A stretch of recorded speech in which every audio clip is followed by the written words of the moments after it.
She thought it was just a shivering kitten, tiny, trembling, and alone in the storm. But within 48 hours, something wild came knocking, something that should never have been inside a human home. It wasn't purring. It growled. It didn't want cuddles. It hunted.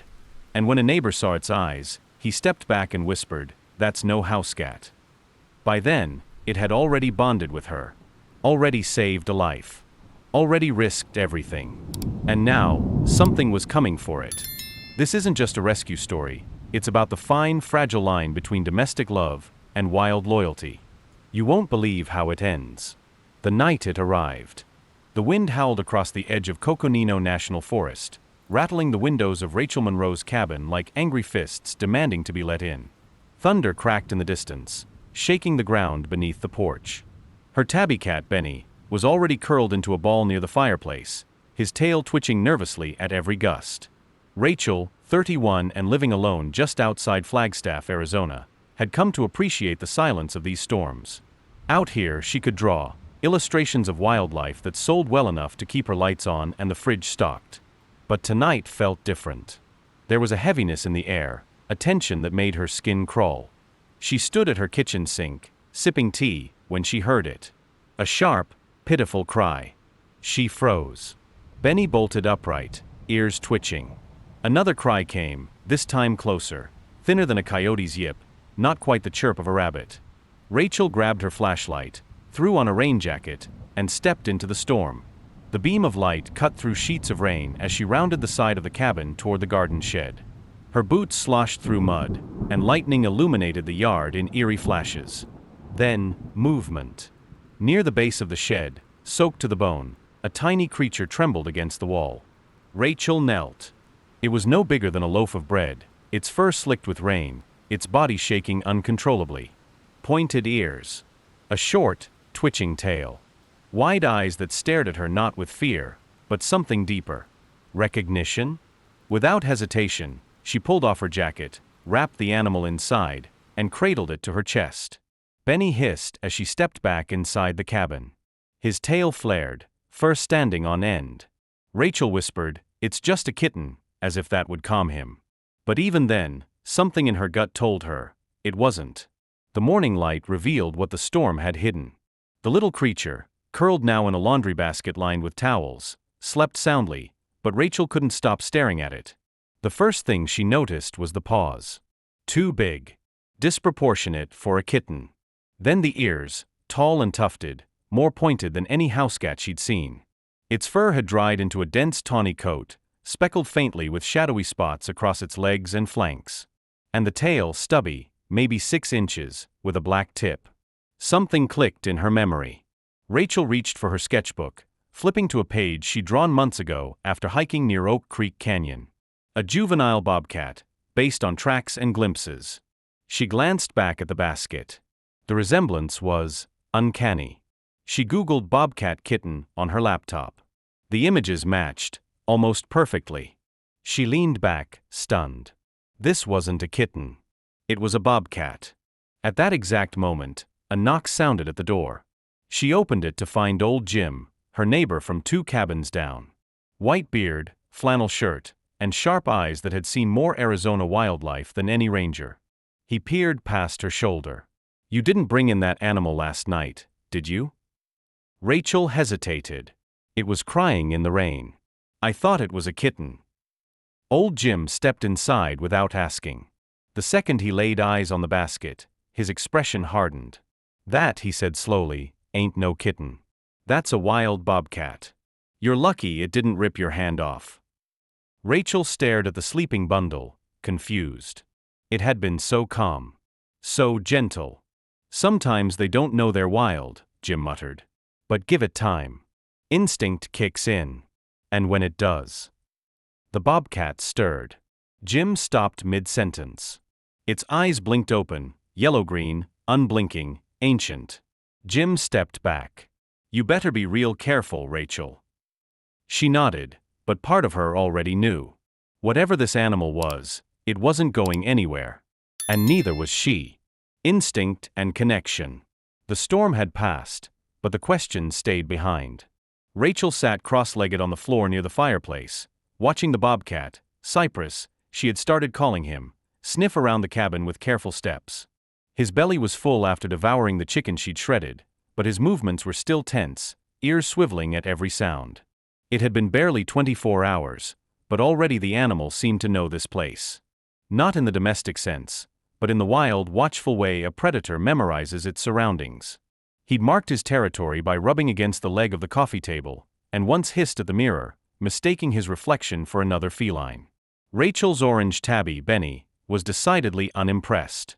He'd retreated to the top of the refrigerator, his tail flicking angrily as he stared at Cypress like some intruder that didn't follow the house rules. Every so often, he'd hiss, a low warning that was entirely ignored. Rachel exhaled slowly. She knew she couldn't keep pretending. This wasn't a pet. It wasn't a rescue case from the shelter. It was a wild animal, beautiful, graceful, and fully capable of clawing straight through the screen door if it wanted. She picked up her phone and searched. Can you keep a bobcat as a pet in Arizona? The answer was clear, no. Not without a license. Not without training. And not if it was meant to return to the wild. But that's what confused her most. Cypress didn't act like he wanted to return. He followed her with his eyes wherever she went. He nestled into the blanket she'd laid by the heater. Once, when she opened the door to check the mail, he padded after her like a shadow, stopping just short of the threshold before retreating inside. That night, as the sun dipped behind the ponderosa pines, Rachel found herself sketching again. She drew Cypress, curled under the window, eyes closed, one paw over his nose. The black tip of his tail flicked now and then, the only sign he was still alert. She labeled the sketch with his name, even though she knew it wasn't right to name something she couldn't keep. The knock at her door startled her. It was Mia, her closest friend from town, and a fellow artist. Rachel opened the door just enough to let her in. "You're not gonna believe this," she whispered. Mia stepped inside, her eyes immediately landing on the spotted creature sleeping beside the bookshelf. She froze. "Rachel, what the hell is that?" Rachel held up her hands. "Okay, just wait, he's not dangerous. He's young. I think he's lost." Mia squinted. "That's not a kitten. That's a bobcat. You're harboring a predator in your living room." "I know," Rachel said quietly. "But he trusts me. I can't explain it." Mia stared a moment longer. Then softly, "He's wild, Ratch. One day, instinct is gonna win." Rachel looked at Cypress, then back at Mia. "I think it already did," she whispered. "But maybe, just maybe, that instinct led him here." The morning sun filtered through the pine trees, casting streaks of gold onto the cabin floor. Rachel sipped her coffee slowly, watching Cypress stalk across the rug with a smooth, low gait. He wasn't playing. He was practicing. He crept toward a shoelace that had fallen beside the couch, froze for a second, then pounced, landing silently, claws retracted but precision perfect. He gave it a shake before releasing, then sat upright and licked a paw like he just made a clean kill. Benny, still camped on the windowsill like a grumpy landlord, gave an indignant snort and turned away. Rachel set her mug down and leaned forward. "I should take you to a rescue center," she said quietly. "You're not supposed to be here." "But..." Cypress turned to her, eyes meeting hers with eerie calm. She couldn't explain it, but it felt like he understood. She spent the afternoon trying to reach a wildlife rehabilitation center in Prescott. The line went straight to voicemail. A second one gave her a callback form. Meanwhile, Cypress seemed perfectly at ease, curled into a soft coil beside the heater, nose twitching as he dozed. Every so often, he'd open one eye and glance toward the door, as if listening for something beyond it. That night, Rachel let him roam the main room. He didn't try to scratch furniture, didn't knock anything over. He simply explored, methodically, like a creature testing the limits of its temporary territory.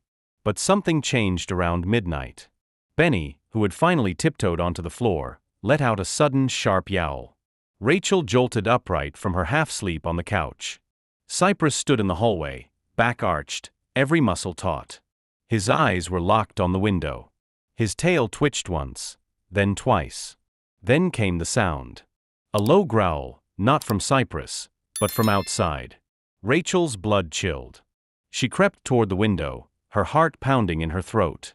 She drew the curtain back a few inches, and froze. Two yellow eyes stared back at her from beyond the porch steps. Not Cypress's. Larger. Older. Another bobcat. Rachel's mind raced. Could it be Cypress's mother? A sibling? She stepped back instinctively. Cypress hadn't moved. He simply stood there, rigid, as if waiting for a signal. The wild one outside let out a soft yowl, low and raspy, then disappeared into the trees like smoke. Rachel stared at the spot long after it had gone. Cypress sat down slowly and licked his paw once. She didn't sleep that night. By morning, Cypress was curled again by the heater, as if nothing had happened. But Rachel knew something had changed. The wilderness hadn't forgotten him. It had come looking. And next time, it might come closer. Secret revealed. Rachel stood at her kitchen sink the next morning, staring blankly out the window. The forest looked the same, quiet, golden, still. But something had shifted. The appearance of the second bobcat hadn't been a coincidence. Wild didn't wander without purpose. And Cypress had reacted, not with fear, but awareness. She turned and looked at him. He was lounging atop her armchair, head tucked over the armrest, one paw dangling lazily.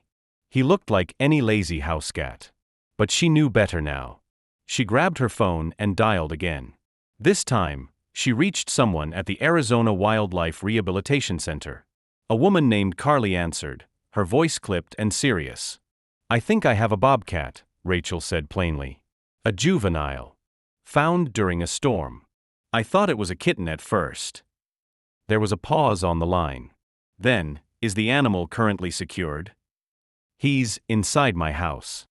"Inside your ma'am, bobcats are wild carnivores." "I know that. But he hasn't shown aggression. He's young, calm. He eats from my hand. I think he was separated from his mother." Carly exhaled sharply. "We've had reports of increased bobcat activity just west of Flagstaff this month. That could explain it. Juveniles sometimes wander if their den is destroyed. Can you send a photo?" Rachel snapped one, careful not to disturb Cypress. She sent it. Less than a minute later, her phone rang again. "Okay," Carly said, this time more gentle. "That is definitely a lynx rufus, probably 8 to 10 weeks. Male. Healthy weight. I'm surprised he hasn't tried to bolt or attack your cat." Rachel glanced at Benny, who sat on the top shelf of her bookcase like a coiled spring. "They've reached a truce." "Sort of." Carly laughed softly. "Still, that bobcat's biology will take over soon. It's not a matter of if, it's when." Rachel hesitated. "So what happens now?" "We can send an officer to pick him up," Carly offered. "He'll be evaluated, then placed in our rehab program if he's a good candidate for rewilding. But I'll be honest, it's a gamble. If he's too attached to humans, he may never go back to the wild. And that means permanent captivity." Rachel's throat tightened. "Isn't that better than being hunted or starving out there?" "Maybe. But captivity breaks something in animals like him. They lose the wild, but never fully belong to us either. They float between worlds, and not always peacefully." Rachel looked at Cypress again. He was watching her now, eyes sharp, golden green, unmoving. Like he knew they were talking about him. "Can I think about it?" she asked. "You have a day. Maybe 2. Then the law requires we intervene if he's reported by anyone else." Rachel hung up and sat on the floor, knees pulled up. Cypress stood and leapt down beside her, padding close. He touched her leg with his head, then sat beside her like a silent sentinel. That afternoon, she called Old Jim. He came by an hour later, holding a tattered field notebook and a battered pair of binoculars. Jim sat at the kitchen table, flipping through pages. "You know," he said, tapping a yellowed photo of a bobcat near a pine stump, "they used to say if one chooses to stay near you, it's 'cause they've lost the trail back. Something happened, fire, flood, hunters. The wild spits 'em out, and for a while, they pretend to be pets. But they're not." Rachel nodded. "I don't think he wants to pretend. I think he just doesn't know what else to be." Jim raised an eyebrow. "You're not gonna be able to keep him." "I'm not trying to. But I'm also not throwing him away." Jim gave a low hum. You've got a good heart, Rachel. But hearts break easy when they fall in love with wild things. That night, Rachel left the back door open just a crack. If Cypress wanted to go, he could. But when morning came, he was curled in the crook of her arm. And something told her, he wasn't ready to leave yet. The first climax, neighborhood threat. It began with a knock at the door, firm, deliberate, and far too early. Rachel opened it to find a man in his late 60s, arms crossed, boots muddy, and lips pursed like he'd just bitten into a lemon. Bill Thorne. Her neighbor to the east. You got a problem, he said, no hello. Rachel blinked. Good morning to you too, Bill. I saw it. In your yard. That bobcat. He pointed behind her shoulder. Don't play dumb. Rachel stepped outside, blocking the doorway. He's just a juvenile. Probably orphaned. I'm in contact with a wildlife rehab center. Juvenile or not, it's a wild animal. I got chickens. I got grandkids who play out back. That thing shows up on my land, I'll shoot it. You hear me? Her jaw clenched. He hasn't left my property. And he saved my cat from a rattlesnake 3 nights ago. I don't give a damn if he saved the Pope. If I see him near my fence, it's over. He stomped off, muttering about hippies and their forest pets. Rachel shut the door, heart pounding. Cypress sat behind her, ears twitching. He hadn't moved during the conversation, but something in his posture had changed. He was listening. Learning. That evening, Rachel took extra care to keep all windows closed and the screen door latched tight. But Cypress was growing restless. He prowled near the fireplace, then circled the couch. His paws made no sound, but his movements were sharper, quicker. Every glance toward the window lingered longer.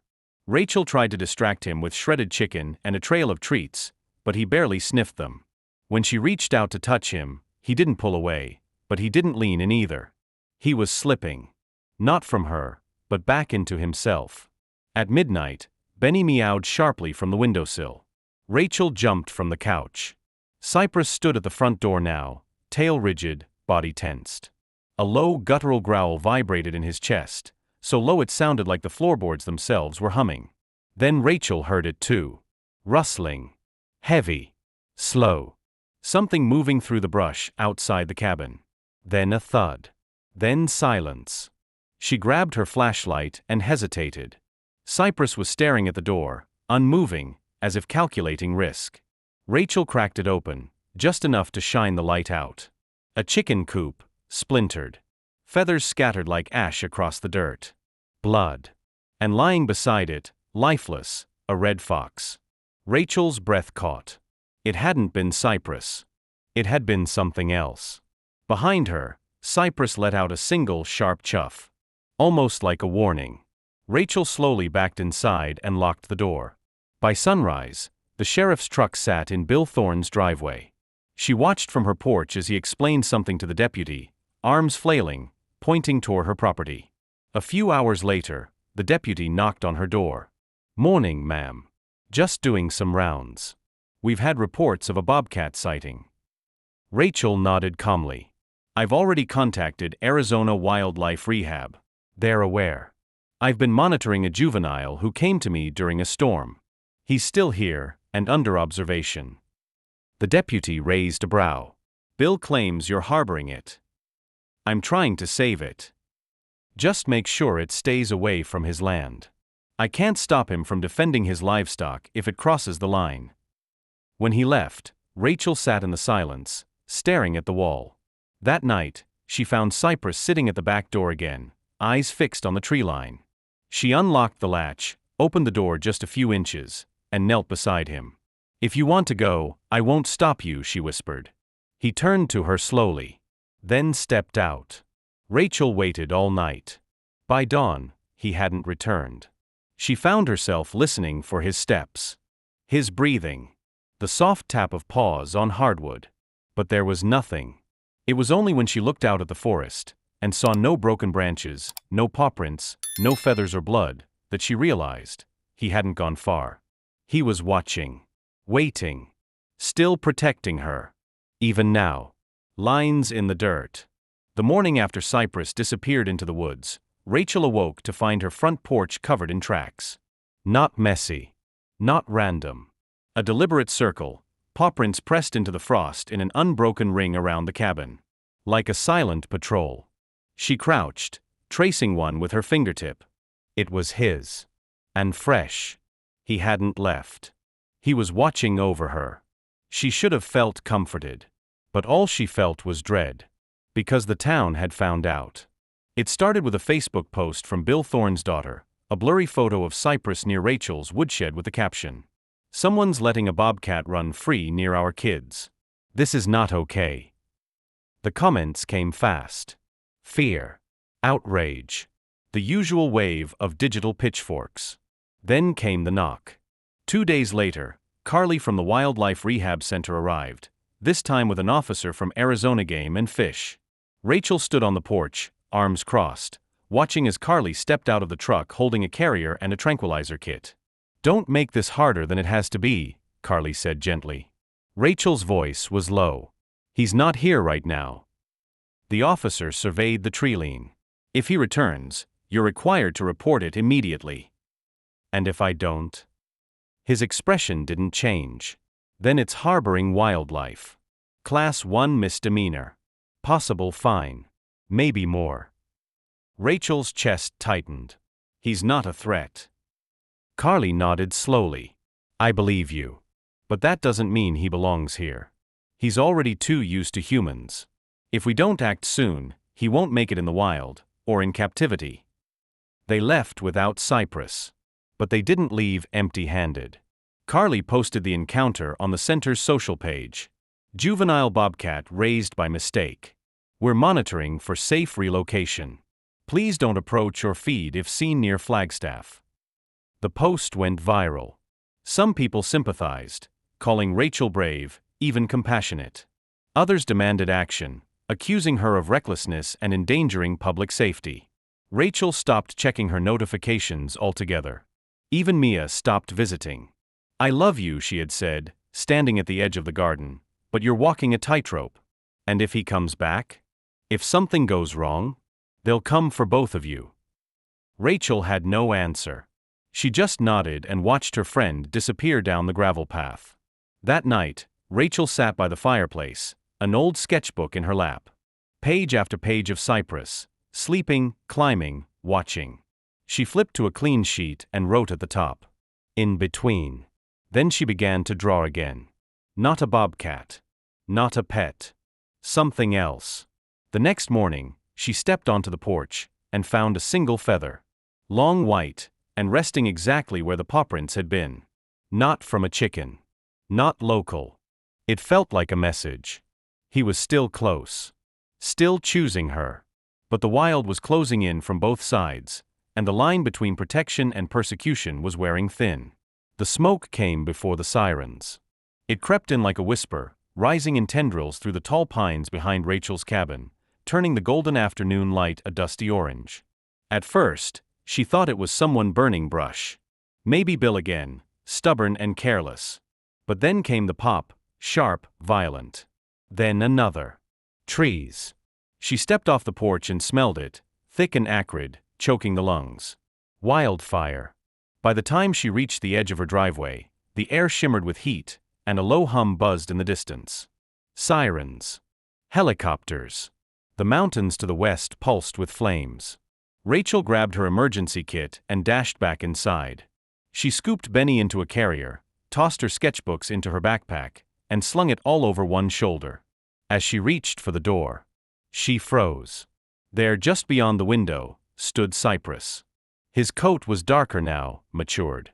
Muscles more defined. His gaze more intense. And yet, his eyes still softened when they landed on her. She opened the door. "Cypress," she whispered, barely believing he'd returned. But he didn't come closer. He looked toward the woods, then back at her. Then took a step. Then another. Then stopped, and waited. Rachel stared at him. Her pulse thumped in her ears. "You want me to follow you?" she asked softly. The next second, Cypress turned and disappeared into the trees. Every instinct screamed not to follow. The forest was burning. But something deeper, older, urged her to trust him. She slung the cat carrier tighter against her side and followed. Smoke thickened as she moved deeper into the underbrush, but Cypress stayed just ahead, his silhouette flashing through trees like a phantom. They wove through dry thickets, ducked under fallen logs, and curved around rising smoke. Rachel's legs burned. Her breath came in ragged gasps. Still, she followed. Then suddenly, Cypress stopped. They emerged onto a narrow trail, rocky, shaded, shielded from the worst of the heat. Fire crackled somewhere to their left, close but not immediate. And from down the trail, voices. Firefighters. Rachel stumbled forward, waving one hand. Hey, over here. Two men rounded the bend, eyes wide as they took her in. Ma'am, are you okay? She nodded, clutching the cat carrier. I think he brought me here. They followed her gaze, but Cypress was gone, vanished into the trees without a sound. An hour later, Rachel sat in the back of a fire truck, wrapped in a blanket, Benny meowing softly beside her. Flames had already reached the edge of her property by the time crews arrived. Her cabin would survive, but barely. A young firefighter sat beside her. You came out from the ridge trail? She nodded. I wouldn't have found it on my own. He whistled. That path's old. Not on any of the new maps. Saved your life. Rachel turned toward the forest, her throat tight. He had saved her. Again. Not as a pet. Not even as a wild animal. As something else entirely. A protector. A memory. A friend. The separation. 2 days after the fire, Rachel stood in the middle of what remained of her cabin. The walls were scorched but standing. The roof had been partially saved by fire retardant foam, and the windows were cracked but intact. Ash coated every surface. The garden was gone. She moved slowly, picking through what could be salvaged. Her sketchbooks had survived, the ones in her backpack. But Cypress, he hadn't come back. Not once since leading her to safety. She left food at the edge of the treeline each morning. Raw chicken, clean water. Untouched. Undisturbed. It was like he had vanished into smoke.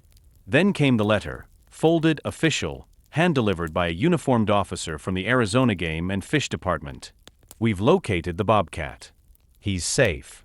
A wildlife team observed him tracking along the southern edge of the burn zone. He was tranquilized for relocation to a protected sanctuary outside Sedona. Due to previous close human interaction, we've deemed this the best course to avoid future conflict. Rachel's heart sank. No goodbye. No choice. Just gone. She visited the sanctuary a week later, standing behind a chain-link fence beneath a sign that read, Cypress Ridge Wildlife Preserve. An irony she couldn't ignore. The enclosure was vast, acres of rocks, trees, caves, but it still felt wrong. Contained. Measured. Artificial. She spotted him near a cluster of boulders. His fur was darker now, his shoulders broader. Wild had claimed him fully. When he turned toward her, their eyes met across the distance. He didn't move.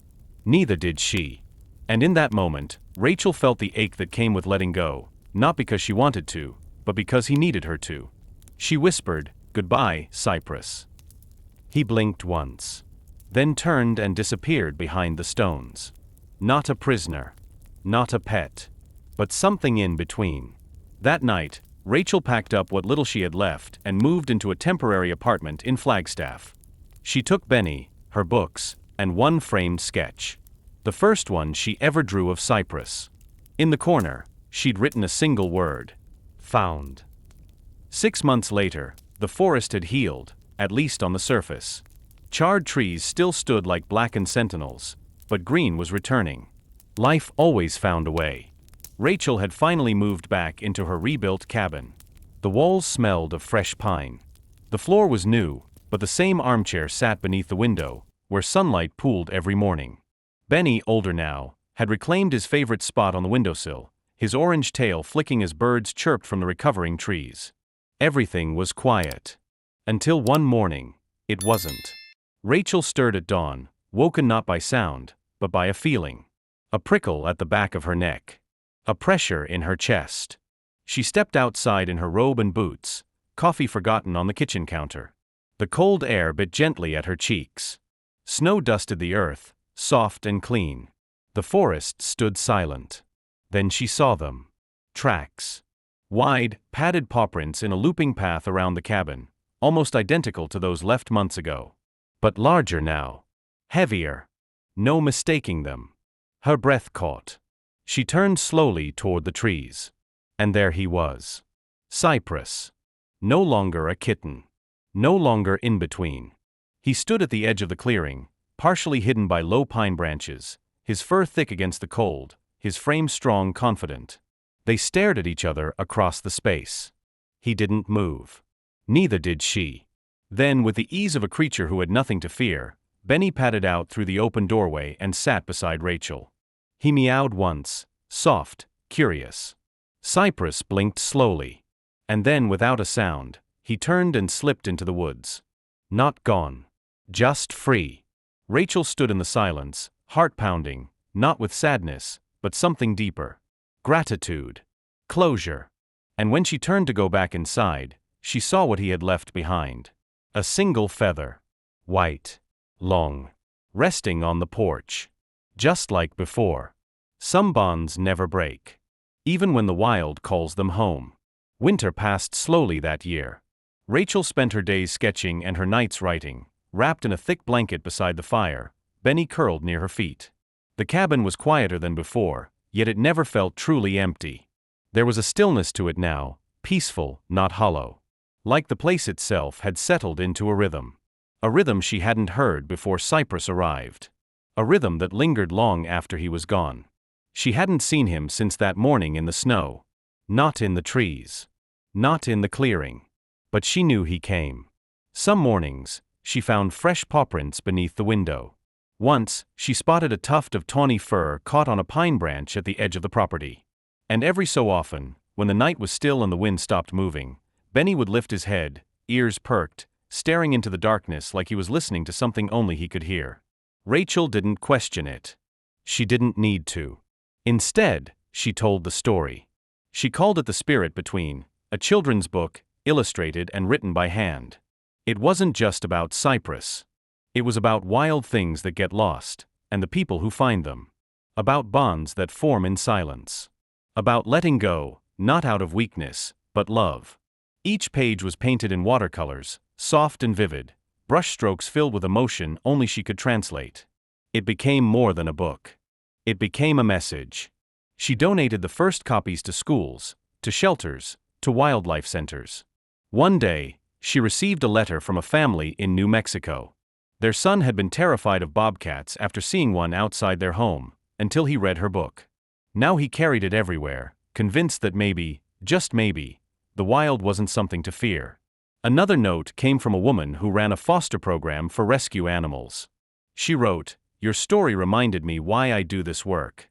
Sometimes the ones we save aren't meant to stay. But that doesn't make the connection any less real." Rachel cried reading that one. Spring came, and the forest returned in full, new growth bursting from old wounds. Wildflowers bloomed where the fire had once licked the ground bare. Squirrels danced through trees. Deer wandered close. And one evening, while Rachel planted new herbs near her garden shed, she looked up and saw him. Cypress. Just beyond the tree line. He was taller now, broader across the shoulders, his face older, wiser. A scar traced the ridge of his left ear. But his eyes, those deep golden-green eyes, were unchanged. He didn't step forward. He didn't need to. Their eyes met. And that was enough. He turned and disappeared, just as before. Rachel didn't call after him. She just smiled. Not everything wild is lost. Not everything lost stays gone. Some things, some spirits, live in the space between. Not quite tame. Not quite gone. But always close. Always watching. And always, somehow, still connected. That night, Rachel placed the last page in her second book. A single illustration of Cypress beneath the moonlight, standing at the edge of the forest. Benny sat beside him. And between them, glowing softly, was the trail they once walked together. No cages. No chains. Just memory. And love. In the corner, she wrote.